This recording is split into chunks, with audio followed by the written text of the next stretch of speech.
الحمد لله وحده والصلاة والسلام على من لا نبي بعده أما بعد فقد قال الله تبارك وتعالى في القرآن المجيد فأعوذ بالله من الشيطان الرجيم بسم الله الرحمن الرحيم والربانيون والأحبار بما استحفظوا من كتاب الله وكانوا عليه شهداء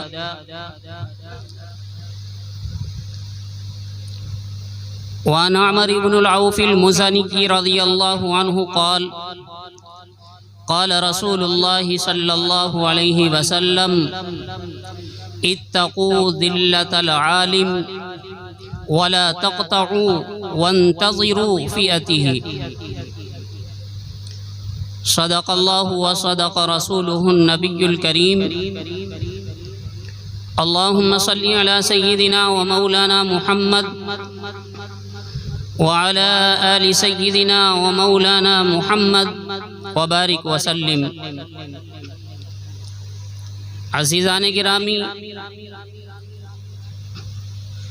یہ موقع یقیناً بڑی خوشی کا ہے اور یہ مجلس یقیناً بڑی بابرکت ہے، اور ایسی بابرکت مجلسیں بہت کم میسر ہوتی ہیں جس میں سب سے عظیم کتاب قرآن عظیم کی تکمیل بھی ہو، اور قرآن عظیم کے بعد ساری دنیا کا اتفاق جس کتاب کے اصح ہونے پر ہے اور سب سے زیادہ افضل ہونے پر ہے، یعنی بخاری شریف، اس کا بھی جو ہے وہ اس کی بھی تکمیل ہو.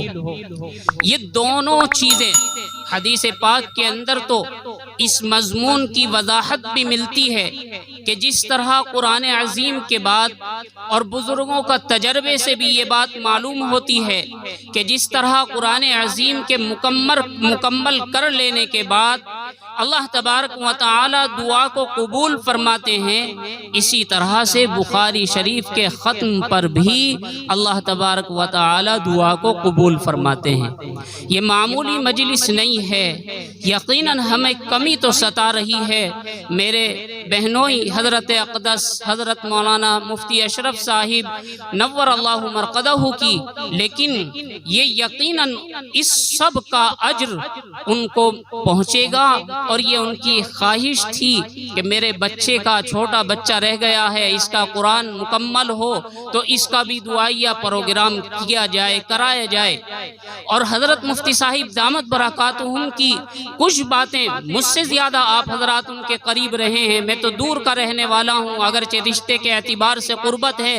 آپ حضرات جانتے ہیں مفتی صاحب دامت نور اللہ مرقدہ کو کہ حضرت مفتی صاحب کی ایک خواہش یہ تھی کہ جس طرح سے یہ تکمیل اور بچوں کی ہوئی حفظ قرآن کی، اسی طرح سے اس کی بھی حفظ قرآن کی یہ تکمیل ہو اور اس کا پروگرام کیا جائے.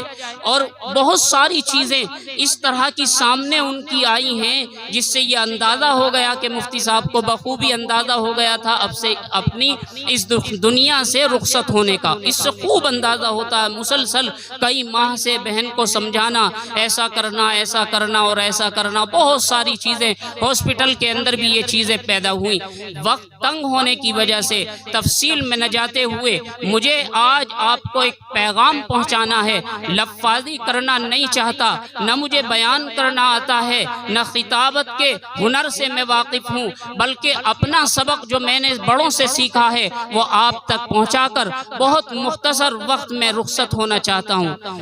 محترم بزرگوں، عزیز ساتھیوں، یہ مجلس بڑی بابرکت مجلس ہے، اور یقیناً امام بخاری رحمت اللہ علیہ نے اپنی کتاب کو ایمان پر شروع کر کے اپنی کتاب کا ختم توحید پر کیا ہے، جو یہ سبق دیتا ہے کہ انسان کی ابتدا بھی کلمہ خیر سے ہے اور انسان کا اختتام بھی وہ کلمہ خیر سے ہے. ایمان کا ہی جز توحید ہے جو سب سے اہم ایمان کا جز ہے.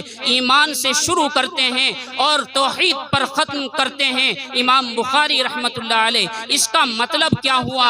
امام بخاری رحمت اللہ علیہ یہ درس دینا چاہتے ہیں کہ دیکھو جب دنیا میں آؤ گے تو یاد رکھو تم جب آؤ گے تمہاری ابتدا بھی اللہ کے کلام سے ہوگی، کلمے سے ہوگی۔ چنانچہ بچہ پیدا ہوتا ہے، گھر کے لوگ عالم دین کے پاس جاتے ہیں، حضرت ذرا بچے کے کان میں اذان دے دیجئے۔ سب سے پہلے اس کے اندر جو چیز داخل کی جاتی ہے وہ اللہ کا کلمہ ہے، اللہ کا نام ہے، جو سب سے پہلے اس کو پہنچایا جاتا ہے۔ امام بخاری رحمت اللہ علیہ نے سب سے پہلے ایمان کو بیان کیا اور پھر سب سے اخیر میں توحید کو بیان کیا۔ یہی سبق دینا چاہتے ہیں، اس سے یہی سبق دینا چاہتے ہیں۔ اس کی ابتدا بھی خیر کے کلمے سے ہو اور اس کا اختتام بھی خیر کے کلمے سے ہو۔ اور یہ میں نہیں کہتا، یہ تو آپ کو عرض کیا، سب سے پہلے بچے کے کان میں اذان دی جاتی ہے۔ اور نبی اکرم صلی اللہ علیہ وسلم کا ارشاد گرامی ملاحظہ فرمائیے، نبی علیہ السلام نے ارشاد فرمایا، من کان آخر کلامہ، کہ جس شخص کا آخری کلام لا الہ الا اللہ ہو دخل الجنہ، وہ شخص جنت میں جائے گا۔ اس سے مراد یہی نہیں ہے کہ بس وہ کلمہ کہتے ہوئے جان دے دے، یہ مطلب نہیں ہے۔ کلمہ خیر اس کی زبان پر ہو، ایسا کلمہ اس کی زبان پر ہو جس کا تعلق رب سے ہو، ایسا کلمہ اس کی زبان پر ہو جس میں اللہ کی حمد ہو، جس میں اللہ کی کبریائی بیان کی گئی ہو، جس میں اللہ کی بڑائی بیان کی گئی ہو۔ یہ مطلب اس روایت کا نہیں ہے من کان آخر کلامہ لا الہ الا اللہ کا، کہ بس لا الہ الا اللہ ہی اس کے آخری زبان پر، آخری وقت میں اس کی زبان پر ہو۔ اگر یہ مطلب ہے تو آپ ذرا نبی اکرم صلی اللہ علیہ وسلم کے ان مبارک الفاظ پر غور کریے، غور فرمائیے ان مبارک الفاظ پر کہ آپ کی زبان مبارک پر لا الہ الا اللہ نہیں ہے بلکہ اللہم الرفیق الاعلی ہے۔ اللہم الرفیق الاعلی، اللہ مجھے رفیق اعلی سے ملا دے۔ یہ ان کا شوق تھا رب کریم سے ملنے کا، یہ ان کا شوق تھا، یہ جذبہ تھا کہ میں کسی طرح سے یہ قفس سے جان نکلے اور میں مولا سے جا ملوں، میں اپنے رب سے جا کر کے مل لوں۔ اس لیے کہ ایمان والا یا کوئی بھی شخص جب تک اللہ سے نہیں ملے گا، جب تک اس کو موت نہیں آ جائے گی۔ یہ ایک پل ہے اللہ سے ملاقات کا، اگر کوئی چاہتا ہے اللہ سے ملاقات کرے تو اس کو موت کے پل سے گزرنا ہوگا۔ بہرحال امام بخاری رحمت اللہ علیہ نے اپنی کتاب کو ایمان سے شروع کیا اور اپنی کتاب کا ختم کلمہ توحید پر ختم کیا اور فرمایا کہ یہ ہمارا عقیدہ ہونا چاہیے۔ وَنَضَعُ الْمَوَازِينَ الْقِسْطَ لِيَوْمِ الْقِيَامَةِ، علمی بحث بہت ہیں، آپ حضرات سنیں گے میرے بات، میں اس درس کو نہیں دے رہا ہوں، کچھ باتیں اس سے ریلیٹڈ، کچھ باتیں اس سے متعلق آپ حضرات کے سامنے عرض کر رہا ہوں، پھر آخر میں چند منٹوں میں ایک پیغام دے کر آپ سے رخصت ہو جاؤں گا۔ تو امام بخاری رحمت اللہ علیہ نے یہ بتلا دیا کہ وہاں اعمال تولے جائیں گے۔ اب میں اس بحث میں نہیں جاتا کہ اعمال کو تولا کس طرح سے جائے گا، آیا ان کو جسم دے دیا جائے گا یا دفتروں کو تولا جائے گا یا آدمی ہی کو تولا جائے گا، میں اس بحث میں نہیں جاؤں گا۔ یہ بحث کوئی کام آنے والی نہیں ہے، بلکہ جو چیز کام آنے والی ہے وہ ہے اعمال کا وزن۔ اعمال کا وزن ہوتا ہے نیتوں پر، جیسی نیتیں ہوں گی ویسا وزن ہوگا، جیسی نیتیں ہوں گی ویسا وزن ہوگا۔ میں نے آیت کریمہ تلاوت کی تھی، یہ جو بھی کچھ آج جشن منایا جا رہا ہے، بخاری کے ختم کے نام پر ہو یا قرآن عظیم کے مکمل اور اس کی تکمیل پر ہو، یہ سب ان علماء کا نتیجہ ہے جو ہم تک یہ علم پہنچا ہے، یہ ان علماء کا نتیجہ ہے۔ اور یہ ذمہ داری اللہ نے کسی ایرے غیرے نتھو کھیرے کے کاندھے پر نہیں رکھی ہے، یہ ذمہ داری میرے مولا نے علماء کے کندھے پر رکھی ہے۔ ذرا قرآن اٹھا کے دیکھو، قرآن کہتا ہے والربانیون والاحبار بما استحفظوا من کتاب اللہ، کہ یہ رب والے اور یہ متبحر عالم یہ وہی ہیں، اللہ نے اپنی کتاب کی حفاظت کا ذمہ ان کے اوپر رکھا ہے، ان کے اوپر ڈالا ہے، یہ علماء ہیں۔ لیکن آج میرا بھی حال، میں بھی کوئی الگ نہیں ہوں، میرا بھی حال سب کا جیسا ہے کہ آج ذرا سی بات ہم علماء کی دیکھتے ہیں اس سے بدظن ہو کر بیٹھ جاتے ہیں، اس سے تعلق توڑ لیتے ہیں۔ ایسے موقع پر جب ہم کوئی بات خلاف شرع کسی عالم سے دیکھ رہے ہوں، یہ بڑا اہم مسئلہ ہے جس کی طرف میں توجہ دلا رہا ہوں۔ خوب ایسا ہوتا ہے، بہت سے عالم کو دیکھا، کسی حافظ قرآن کو دیکھا، کسی امام وقت کو دیکھا، اس سے کوئی بھول ہو رہی ہے، کوئی چوک ہو رہی ہے، کسی مکروہ چیز پر وہ عمل کر رہا ہے، کسی ناجائز چیز پر اس سے عمل ہو رہا ہے، ہم بدظن ہو کر کے بیٹھ جاتے ہیں۔ آخر ہمیں شریعت نے اس میں بھی کوئی لاہ عمل دیا ہوگا، آخر شریعت نے ہمیں اس کے تعلق سے بھی کچھ تعلیم دی ہوگی۔ ہماری شریعت کامل ہے، ہماری شریعت مطہرہ مکمل ہے، ہماری شریعت مطہرہ ناقص نہیں ہے۔ جو لوگ یہ سمجھتے ہیں کہ ہماری شریعت مطہرہ کامل نہیں ہے، ان کے دماغ کو علاج کی ضرورت ہے۔ ہماری شریعت مطہرہ اور خصوصاً ہمارا مسلک حنفی مکمل ہے اور کامل ہے۔ ہمارے علماء اس کے جواب دینے کے لیے تیار ہیں۔ میں تفصیل میں نہ جاتے ہوئے جو روایت میں نے پڑھی ہے اس کی طرف آپ کی توجہ کرنا چاہتا ہوں۔ حضرت نبی کریم صلی اللہ علیہ وسلم ارشاد فرماتے ہیں، اتقوا ذلت العالم، عالم کی ذلت سے بچو، عالم کو ذلیل کرنے سے بچو۔ اتقوا ذلت العالم، عالم کی ذلت سے بچو۔ آج ذرا سی چوک ہم ان سے دیکھتے ہیں، بدظن ہو کر بیٹھ جاتے ہیں۔ سب سے بڑا پاپی معاشرے میں ہمیں وہی نظر آتا ہے۔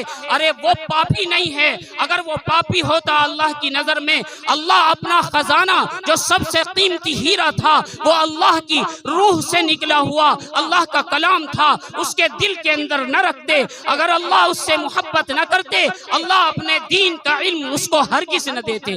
یہ علامت ہے اس بات کی اللہ ان سے راضی ہے۔ صحابہ معصوم تو نہیں تھے، صحابہ معصوم تو نہیں تھے، مگر مغفور ضرور تھے۔ اللہ نے ان کی مغفرت فرما دی تھی، صحابہ مغفور تھے۔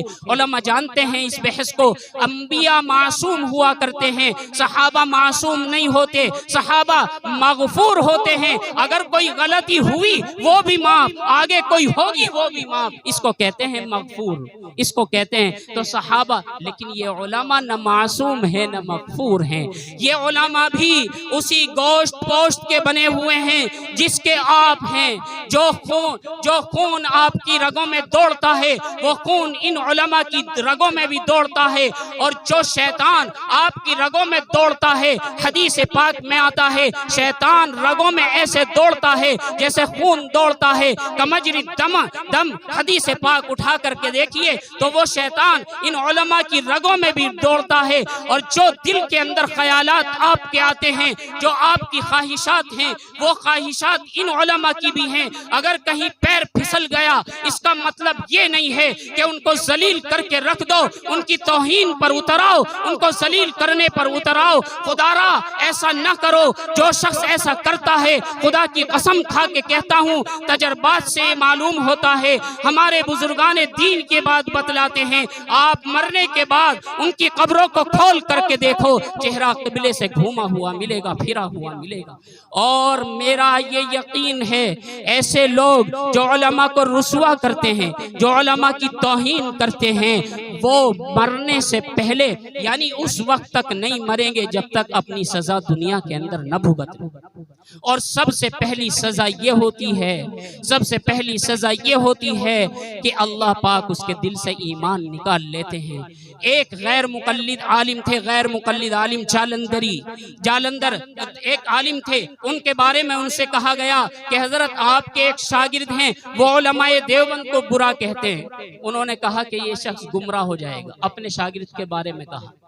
کچھ دن کے بعد پتہ لگا کہ وہ شخص شیعہ ہو گیا۔ اب لوگ گئے کہ حضرت آپ یہ بتائیے آپ کو کیسے پتہ چلا کہ یہ شخص گمراہ ہو جائے گا؟ تو یوں فرمایا، بات یہ ہے کہ جو علماء کی توہین کرتا ہے، جو علماء کو ذلیل کرتا ہے، اللہ پاک جو سب سے زیادہ قیمتی چیز اس کے پاس ہوتی ہے سب سے پہلے اس کو چھینتے ہیں، اور وہ ہے ایمان۔ یاد رکھیے۔ تو اس حدیث پاک کے اندر ہمارے ان حالات کا ایک عمل بتلایا ہے اور ایک طریقہ بتلایا ہے۔ خدا نہ خواستہ خلاف شرع اگر ہم کوئی بات علماء سے دیکھ لیں تو ہمیں کیا کرنا ہے، یہ بڑا اہم مسئلہ ہے کہ نہیں ہے اہم؟ ہمیں کیا کرنا ہے؟ بدزن ہو کر کے بیٹھ جانا ہے، ان کو ذلیل کرنا ہے، ان سے رشتہ توڑ لینا ہے، ان سے تعلق توڑ لینا ہے؟ نہیں، حدیث پاک میں تعلیم دی، فرمایا اتقوا ذلت العالم، عالم کی ذلت سے بچو۔ اگلا جملہ ارشاد فرمایا چلو ذلیل تو نہیں کر رہے ہو لیکن رشتہ توڑ کر بیٹھ گئے، فرمایا ولا تقطعوا، تعلق بھی نہ توڑو۔ تعلق تو جو غیر عالم ہے اور وہ رشتہ دار بھی نہیں ہے اس سے توڑنے کا بھی حکم نہیں ہے۔ آپ نے پڑھ رکھا سل من قطع واعف عمن ظلمک۔ آپ حضرات تو مجھ سے زیادہ جاننے والے ہیں، میں تو صرف اشارات اور اپنا سبق یاد کیا ہوا ان حضرات کی موجودگی میں لب کشائی کی میری ہمت نہیں ہے۔ حضرت اقدس ہم سب کے مخدوم و مکرم حضرت اقدس حضرت مفتی عبد الرحمن صاحب دامت برکاتہم العالیہ جیسی شخصیت، بس اپنا سبق یاد کیا ہوا جو انہی بزرگوں سے میں نے سیکھا ہے وہ سنانے کے لیے بیٹھ گیا ہوں۔ بہرحال دوسری بات بتلائی ولا تقطعوا، ان سے تعلق بھی نہ توڑو، ان سے ملنا جلنا بھی نہ چھوڑو، اور فرمایا وانتظروا، ان کے دوبارہ لوٹنے کا انتظار کرو کہ وہ کب توبہ کرتے ہیں۔ عالم ہیں، ایک نہ ایک دن اللہ پاک توبہ کی توفیق دے دیتے ہیں۔ اس پر ایک واقعہ یاد آ رہا ہے، سنا کر کے رخصت ہوتا ہوں۔ حضرت مولانا رشید احمد گنگوہی نور اللہ مرقدہ قطب الاقطاب ہیں، حضرت اپنے مریدین سے یہ فرمایا کرتے تھے بھئی میرا حال تو اس ڈاکو جیسا ہے، میرا حال تو اس ڈاکو جیسا ہے جو راستے میں لوگوں کو لوٹ لیا کرتا تھا۔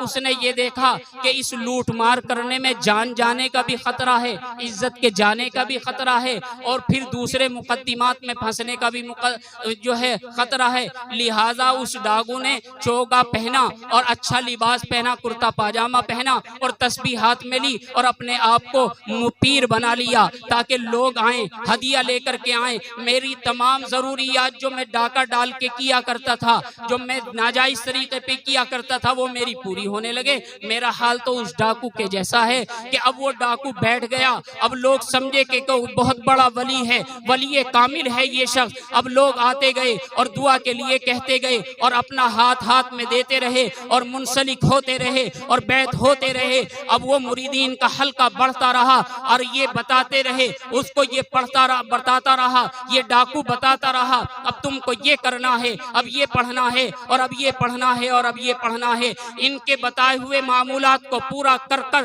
وہ سارے مریدین اعلیٰ مقام پر پہنچ گئے۔ اب ان مریدین کو خیال آیا کہ لاؤ ہم جتنے ساتھی ہیں، اپنے پیر بھائی ہیں، سب کا مقام دیکھتے ہیں، کس کا کیا مقام ہے اللہ کے یہاں۔ انہوں نے سب کا مقام دیکھا، سب کا مقام پتہ چل گیا، لیکن حضرت شیخ کا پتہ نہیں چلتا کوئی مقام۔